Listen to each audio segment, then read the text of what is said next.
Bienvenue dans notre émission Boost Espoir. Ici, c'est une explosion de joie, de foi en action, waouh, et attends-toi à de joyeux et de profonds échanges. À un temps qui va, on espère, être utilisé par Dieu pour booster ton existence sur toute ta semaine. On t'a concocté des témoignages, des pistes d'action pour expérimenter ce partage biblique qui va nous être amené aujourd'hui. Alors, sois le bienvenu, sois la bienvenue dans ce moment qu'on va vivre ensemble. On est très heureux de t'avoir avec nous. Et puis, j'ai à mes côtés Sacha. Bienvenue, Sacha. Merci beaucoup. C'est chouette que tu sois avec nous dans l'équipe des chroniqueuses. Merci beaucoup. Et puis, j'accueille aussi Mildred. Salut. Tu vas bien? Bien, c'est aussi chouette de m'avoir avec toi. C'est tout à fait chouette de continuer l'aventure ensemble, ma chère Mildred. On sonne très fort. Voilà. Merci beaucoup pour ton accueil, Marina. Mais avec plaisir, on va vivre un bon moment ensemble et ça commence déjà. J'accueille aujourd'hui Jessie Sitcharn. Oui. Bonjour, bienvenue à toi en tout cas. Merci. Bonjour Marina, bonjour à tous. Est-ce que tu serais d'accord de te présenter pour nos auditeurs? Bah oui, je vais le faire. Donc je m'appelle Jessie, comme elle l'a dit. J'ai 28 ans pour le coup, je suis marié, je suis papa de 2 petites filles. Je suis originaire de la Guadeloupe, je suis en études de théologie pour le coup. Et aujourd'hui, l'idée pour nous, c'est de pouvoir partager avec vous ce petit moment d'échange autour de ce qui nous rassemble tous, l'amour de Dieu. Oh là là, ça promet, super. hein. Moi, je me réjouis de vivre ce temps avec toi, avec les chroniqueurs et nos auditeurs.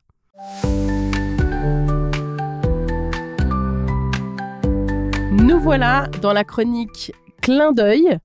Comment cette thématique, Mildred, t'a accompagnée durant ta semaine? Est-ce que tu serais d'accord de nous livrer un tout petit peu quelque chose de ton quotidien? Alors, Marina, pendant toute cette semaine, j'ai beaucoup réfléchi à la thématique, parce que notre cher invité ici nous a annoncé qu'il allait parler de l'amour. Alors, je me suis mise... oui, il fallait réfléchir.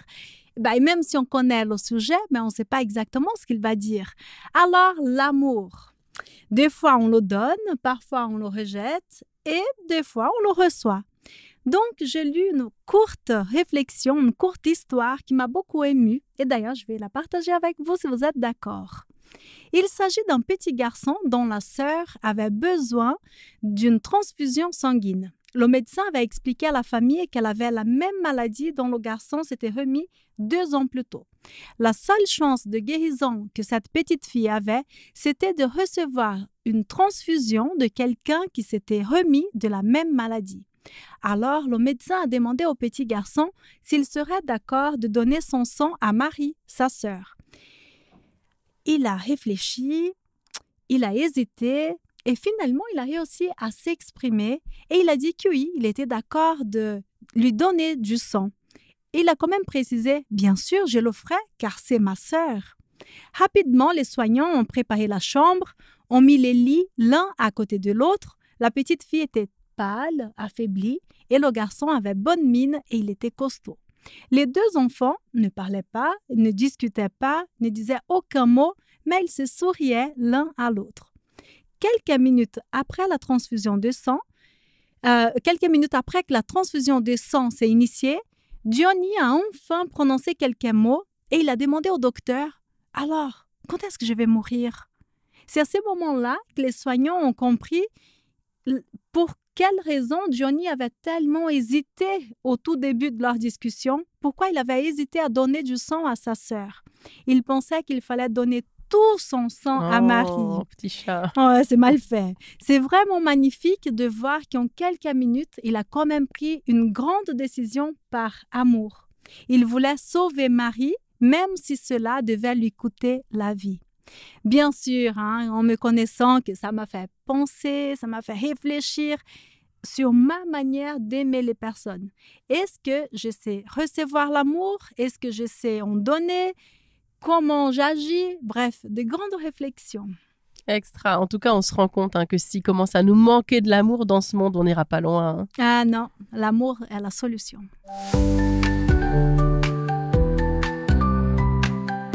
On a toujours besoin d'un petit encouragement, n'est-ce pas? Ah oui, ça fait du bien. Alors Sacha, on va t'écouter. Quelle promesse biblique as-tu trouvée pour nous? Marina, il y a un verset de la Bible qui m'a interpellée et encouragée vraiment cette semaine. Et cerise sur le gâteau, il est en lien avec notre thème. Chouette. Bien. Oui, c'est un verset qui nous explique la définition de l'amour. Dans le monde, on sait qu'il y a beaucoup d'avis et d'idées sur l'amour, de quoi il s'agit et à quoi ça ressemble, le vrai amour. Mais la Bible nous offre une définition très claire et je trouve très belle pour nous aider à identifier l'amour. Et c'est ça que j'aimerais partager comme promesse pour nous tous. Ah, volontiers alors. Ça se trouve dans 1 Corinthiens, chapitre 13, versets 4 à 7. Oui, à vrai dire, ce sont 4 versets. Voilà ce qui est écrit dans la Bible. L'amour est patient. L'amour rend service. Il n'est pas jaloux. Il ne se vend pas. Il ne se gonfle pas d'orgueil. L'amour ne fait rien d'honteux. Il ne cherche pas son entrée. Il ne se met pas en colère. Il ne se souvient pas du mal. Il ne réjouit pas de l'injustice, mais il se réjouit de la vérité. L'amour excuse tout, il croit tout, il espère tout, il supporte tout. Waouh, alors ça c'est du programme, Sacha. Hein. Ça peut nous faire travailler. Merci.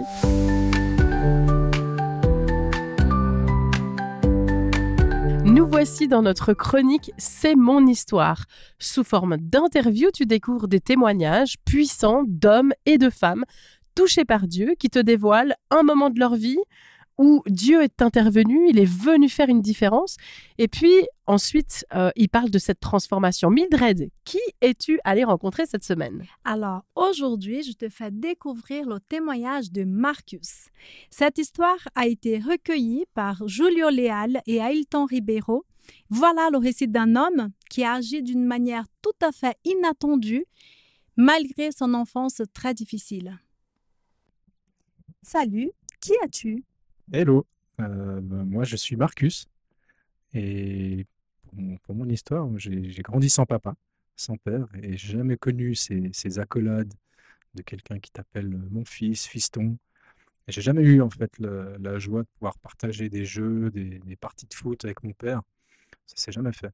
Donc pour moi, j'étais comme un orphelin, sans père, vivant, mais je savais qu'il était là.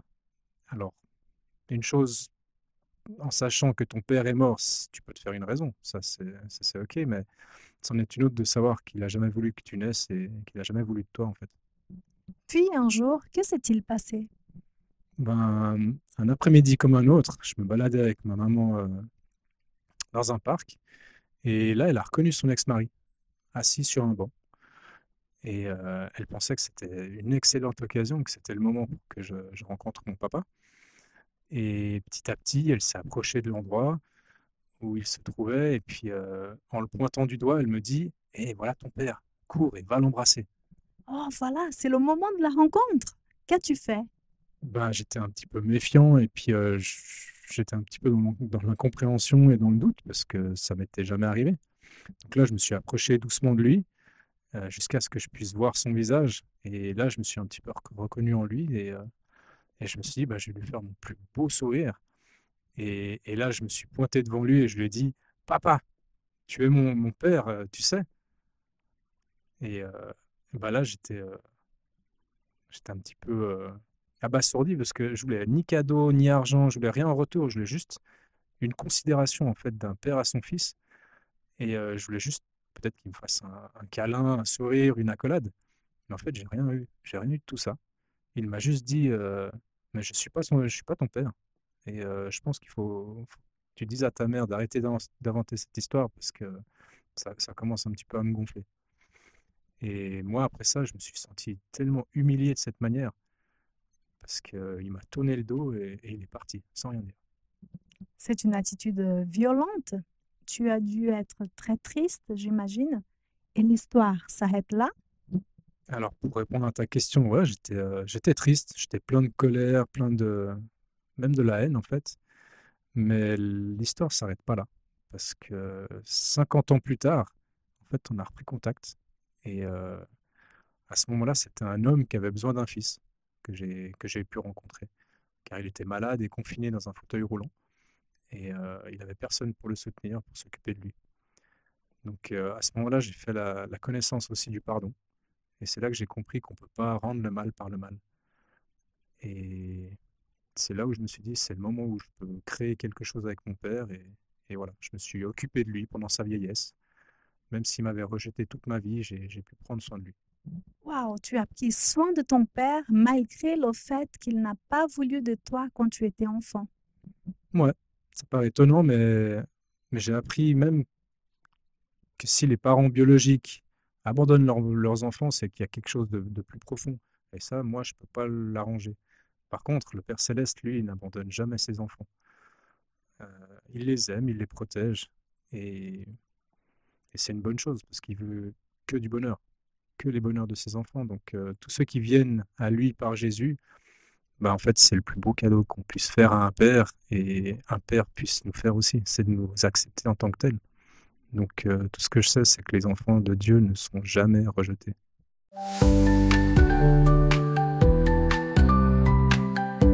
Jessie Sitcharn, à toi la parole pour ce partage biblique. Merci beaucoup. Donc, on sort d'un témoignage très fort, très intéressant. Et j'embrayais en se posant cette question. Imaginez au final que l'on reçoit un cadeau d'une valeur inestimable, vraiment d'une valeur inestimable.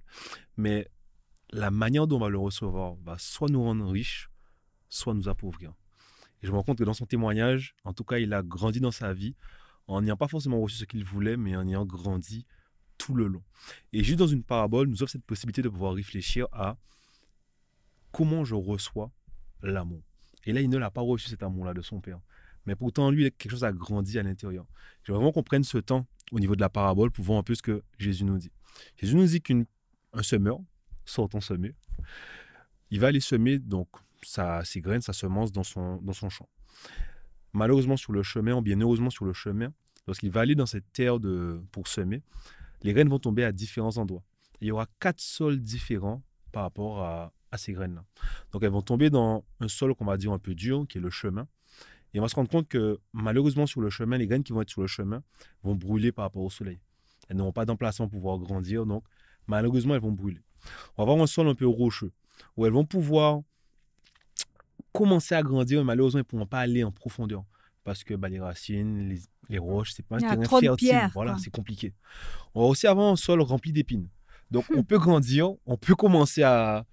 On voit, il n'y a pas juste la graine. On commence à voir la plante, mais quand elle vient de se heurter aux épines, malheureusement, elle ne supporte pas cette attaque extérieure. Voilà, elle ne supporte pas. Et on a ce qu'on appelle la bonne terre. Et à ce moment-là, la graine va pouvoir grandir. La plante, l'arbre va pouvoir s'épanouir. On va se rendre compte que de toutes les graines, on n'aura pas la même finalité. Elles auront certes ce bon terrain, mais certaines vont produire plus de fruits que d'autres. Et le côté intéressant, c'est de voir que malgré ces 4 éléments, on a quand même pour la bonne terre, une finalité qui est plus ou moins différente.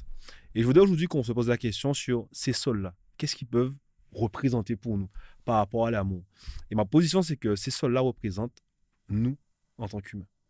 Comment au final on reçoit l'amour qui nous est donné. Et là, on parle d'un amour qui est vraiment qu'on n'a pas demandé. C'est un amour où on était juste là et il est venu à nous. Et qu'est-ce qu'on a fait à ce moment-là par rapport à cet amour-là? Et l'idée que je voulais mettre en place, c'est la réceptivité. Est-ce que réellement, lorsque de l'amour vient à nous, beaucoup de personnes disent qu'elles aiment être aimées, mais est-ce que réellement on est réceptif à cet amour-là? Est-ce que réellement, lorsque de l'amour vient à nous, on l'accepte? Parce que l'amour, c'est quelque chose qui chamboule, c'est quelque chose qui vraiment, je ne dirais pas fait des dégâts, mais crée... Ça apporte des changements. Apporte énormément de choses, exactement, dans la vie. Comment nous, on réagit à l'amour? Ça aurait été vraiment l'idée pour moi par rapport à cette parabole-là. Jésus voulait vraiment leur dire, comment réagissez-vous vis-à-vis de l'amour? C'est vrai que Jésus avait l'habitude de raconter des histoires pour que les personnes qui l'écoutaient apprennent, qu'elles puissent comprendre de la meilleure manière possible. C'est ça, c'est vraiment l'idée de pouvoir casser cette barrière-là. Parce qu'au début, on se dit juste, c'est une personne qui va cultiver son champ, il n'y a pas grand-chose. Mais lorsqu'on arrive au point de l'amour, c'est vraiment, au final, ok, mais comment moi je la reçois, cet amour-là? Parce que beaucoup disent qu'ils aiment être aimés, mais est-ce que réellement ils reçoivent l'amour? Est-ce que réellement elle fait un changement en eux? Parce qu'on ne se rend pas compte, mais la parabole nous dit, lorsque l'amour vient à nous, elle ne peut pas rester sans effet. Parce que même au niveau du sol dur, entre guillemets, il y a un changement qui est fait. C'est qu'au début, on a une graine, ensuite on a une graine brûlée sur un chemin. Et ça, même un passant le verrait, qu'à ce moment-là, il y a quelque chose qui s'est cassé, cette personne-là, quand elle a reçu cet amour-là. ou quand elle ne l'a pas forcément accepté. Que la personne qui a reçu l'amour, mais qui a eu ce début, imaginons qu'on voit un couple qui a ce début de couple, cette relation où c'est tout beau, tout flamboyant, on les voit tout le temps ensemble pendant 2-3 mois, et subitement plus rien. Tout le monde sera en mode, mais Ah, Qu'est-ce qui s'est passé? vous voyez un peu l'idée ou pas? Et Jésus est en train de nous dire, mais où est-ce que tu en es?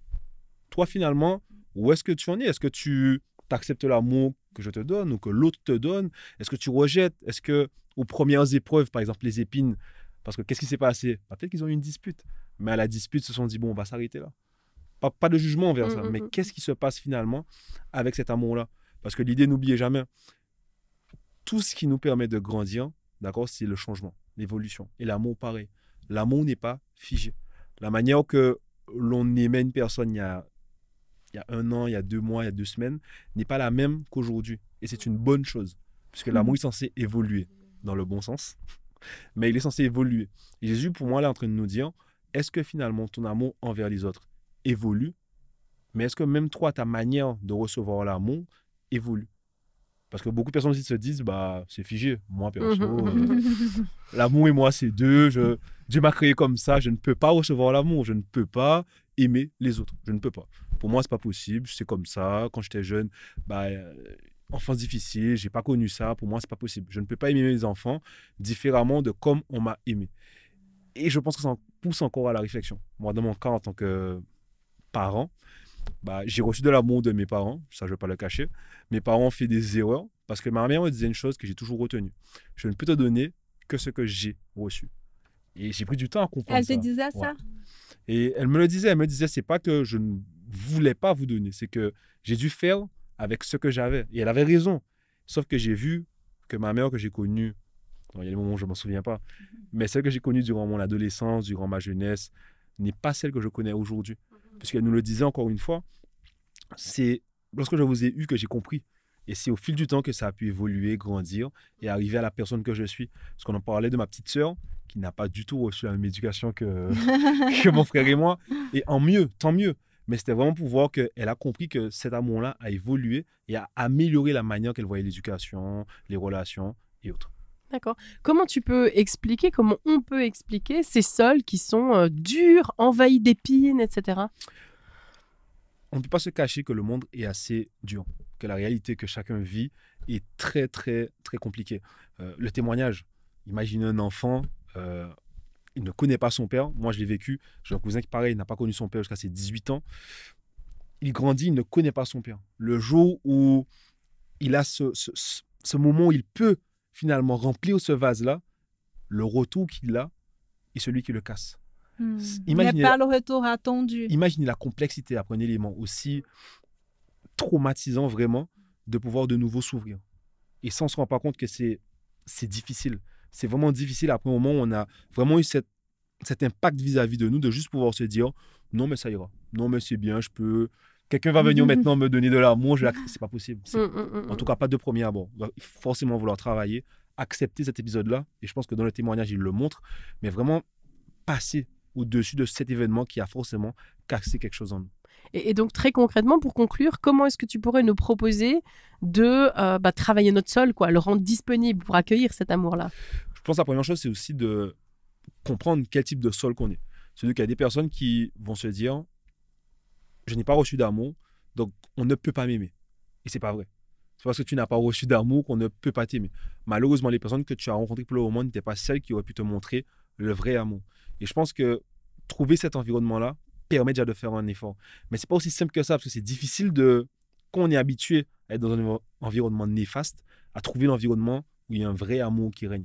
Et c'est vraiment très complexe à répondre, parce que l'idée serait de pouvoir fréquenter des personnes qui aiment réellement.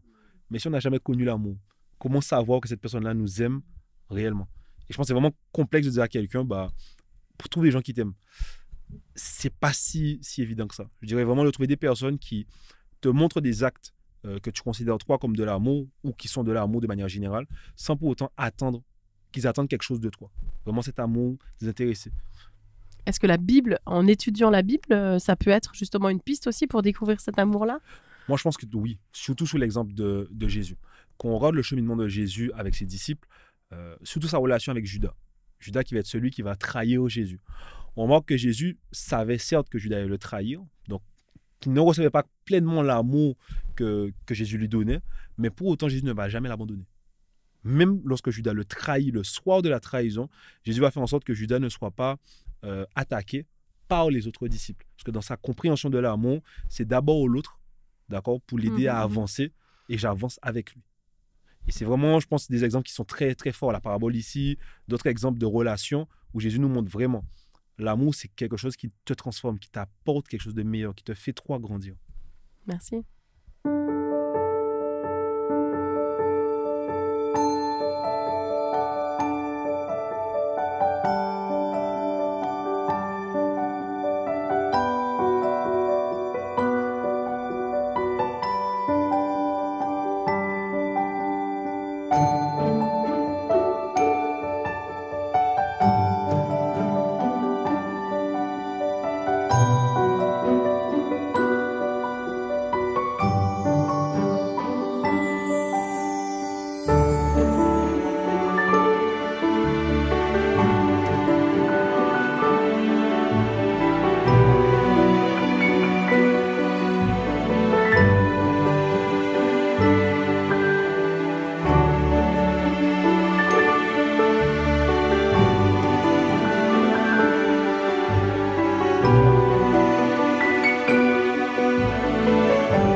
Si tu nous rejoins, sois le bienvenu à Boost Espoir. Nous venons d'entendre le partage biblique qui est proposé par Jessie Sitcharn sur la thématique de l'amour sous la forme d'une parabole, l'histoire d'un semeur qui va par route, par montagne, par vallée, semer avec plus ou moins de succès dans différentes terres. Alors les chroniqueuses, qu'est-ce que ça a eu comme écho par chez vous ? Peut-être que moi, je peux commencer si ça va. Oui, vas-y. Ok, vas-y. allez. C'est vrai que je revenais sur ce témoignage qui est assez poignant, qu'on a entendu tout à l'heure. Et je me disais, mais c'est fou, finalement, on peut vivre avec des carences d'amour qui sont vraiment très, très fortes. Mais ça ne veut pas dire qu'on soit finalement insensible ou incapable d'aimer vraiment. Et je trouve que cette histoire, c'est une belle histoire qui nous montre quand même la possibilité, à un moment donné, de faire quelque chose qu'on n'a peut-être pas expérimenté. Tout à fait, ouais, je trouve très intéressant et magnifique comme il a fait. Je pense des fois aussi à des moments où on voit que on n'a pas forcément reçu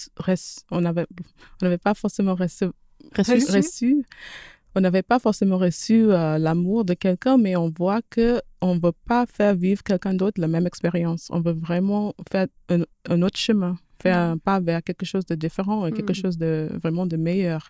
Et je trouve que c'est exactement ce qu'il a fait. C'est l'histoire de travailler avec le contre-exemple. Exactement. Là aussi, même nous, en tant que parents, des fois, on peut dire mes parents ont fait de cette manière-là. Moi, je ne suis pas d'accord. Ça ne me convenait pas. Alors, pour mes enfants, je vais agir différemment. Tout à fait. Ce qui nous donne de l'espoir. Parce que des fois, on peut dire c'était comme ça, comme toi, tu disais tout à l'heure, Jessie. Je ne peux pas donner ce que je n'ai pas reçu. Quelque part, oui, c'est vrai. Mais d'autre part, on peut aussi réfléchir d'une autre manière ou demander à Dieu aussi qu'il nous transforme pour qu'on fasse « Ok, je n'ai pas reçu ça, mais c'est ça que j'aimerais transmettre aujourd'hui aux autres. » On parlait aussi de ce sol de pleine terre qui est en capacité vraiment d'absorber une graine, de la faire grandir. Comment est-ce qu'on arrive à travailler notre terrain pour avoir une belle profondeur, en fait, pour accueillir finalement cette belle graine Vous avez des idées ? Moi, je trouve par rapport au témoignage qu'on voit la place du parent. Celui qu'on a parlé il a parlé de son expérience de son père, mais il y avait sa mère aussi. Et on voit que 50 ans après, s'il est prêt à l'accepter, je pense que sa mère a joué vraiment un rôle très, très important pour qu'il ne développe pas cette rancune envers son père, cette haine envers cette personne qu'il a rejetée et qui, 50 ans après, lui demande cette aide-là. Donc, je pense vraiment que déjà la mère a été un socle qui lui a permis de pouvoir rester vraiment attentif aux autres et aussi à son père, être vraiment ouvert à une possibilité de pouvoir un jour le revoir, le côtoyer, le choyer, malgré cet événement vraiment traumatique pour moi, le rejet, quoi. Tout à fait. Et si je peux juste rebondir par rapport à cette histoire encore, ce témoignage fort qu'on a eu, c'est qu'il il accepte non seulement de donner de l'amour, mais j'ai trouvé très intéressant le terme qu'il a utilisé. C'est qu'il a dit qu'à ce moment-là, 50 ans plus tard, ce père avait besoin d'un fils.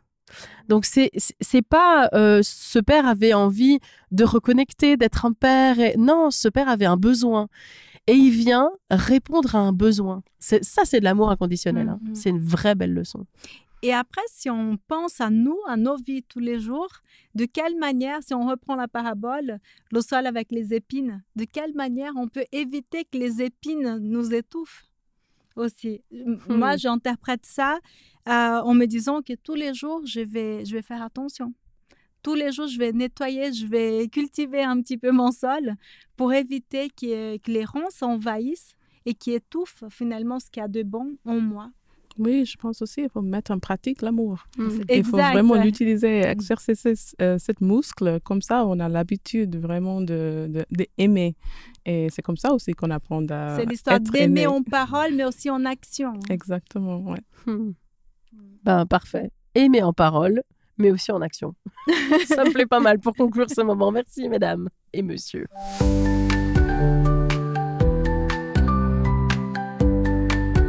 Cher auditeur, je t'ai déjà demandé si tu aimais les surprises. Eh ben, je te repose la question. Dans ce studio, nous, on aime tous les surprises. Alors, pour ton anniversaire, on sait ce qu'on va faire, hein, Marina? D'accord, je te donnerai la date. Très, très bien. En tout cas, te voilà servi avec la chronique Surprise, qui est en fait une chronique libre qui traverse l'art, des pépites bibliques, de la littérature parfois, la nature, bref. Mildred, à toi la parole. Alors, si tu aimes les surprises, je t'emmène tout de suite en Californie. C'est parti. Je vais te parler aujourd'hui d'un film que j'ai vu ce matin même. Ce film est basé sur une histoire vraie et il raconte la vie de Miles Montego. Qui est-il? Il est jeune, beau et il a beaucoup d'argent. Petit détail, c'est un ancien trafiquant de drogue. De haut niveau quand même. Hein? Et oui, la violence, les armes, les drogues, ça, il connaît. Mais voilà qu'il lui, il a fait une reconversion professionnelle. Dans sa reconversion professionnelle, il a laissé le monde de la drogue et de la violence pour devenir un homme d'affaires. En gros, il organise des fêtes, des grands concerts qui lui rapportent beaucoup, mais énormément d'argent. Le problème est que Miles reste très proche de ses anciens amis. Et oui, ils sont tous trafiquants. La police surveille de près Miles et ses activités. Un jour, cet homme rencontre Vanessa, une fille tout opposée à lui. Voilà une fille sérieuse qui habite avec sa famille, elle fréquente une église et elle est très impliquée dans les activités de sa communauté. Et elle est très, très belle. Alors lui, il est tout de suite attiré par sa beauté et aussi par sa spiritualité. Alors, autant vous dire qu'ils n'ont pas beaucoup de choses en commun. Elle lui propose d'aller à l'église et à partir de là, je ne vous dis plus rien. Attends, est-ce que Miles se laissera toucher par l'amour de Dieu? Est-ce qu'il va laisser tomber ses amitiés douteuses? Il va falloir regarder le film, les filles. Tout ce que je peux vous dire, c'est que l'amour peut apporter beaucoup de changements positifs et importants dans la vie. Alors, je vais regarder quand même avec notre production si on arrive à mettre le lien du film. Ce n'est pas un film très vieux, hein, il date de 2013. Particulièrement, je l'ai bien aimé. Est-ce que tu peux juste redonner le titre de ce film? Tu veux vraiment que je le dise en anglais? In English, of course. Vas-y. I'm in love with a church girl. Voilà, Merci. c'est un homme amoureux d'une fille de l'église. Merci, Mildred.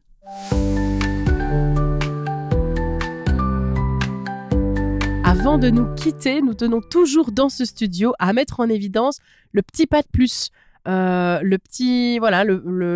défi peut-être que tu peux réaliser durant cette semaine. Alors, dans quelle action tu vas nous plonger pour cette semaine, Sacha? En 2000, il y avait un film titré Un monde meilleur. On est dans le monde des films, là. Apparemment. On aime bien. C'est la thématique. Tout à fait. Ou, en anglais, Pay It Forward. Il s'agit de l'histoire d'un jeune garçon qui a décidé qu'il voulait changer le monde en rendant service aux autres sur la base d'une gentillesse qu'il a reçue de quelqu'un d'autre. L'amour est un peu comme ça, n'est-ce pas? Ah oui, c'est l'échange. Oui, exactement. Pour vraiment expérimenter l'amour, il faut le partager. Alors, cette semaine, mettons-nous en action pour faire quelque chose de gentil pour quelqu'un d'autre qui ne peut pas nous rendre l'appareil ou d'une façon anonyme. Comme ça, on c'est partage bien. avec ceux qui sont autour de nous un clin d'œil de cet amour que Dieu nous offre. Ah, joli, hein? Moi, je trouve ça intéressant. Allez, au travail.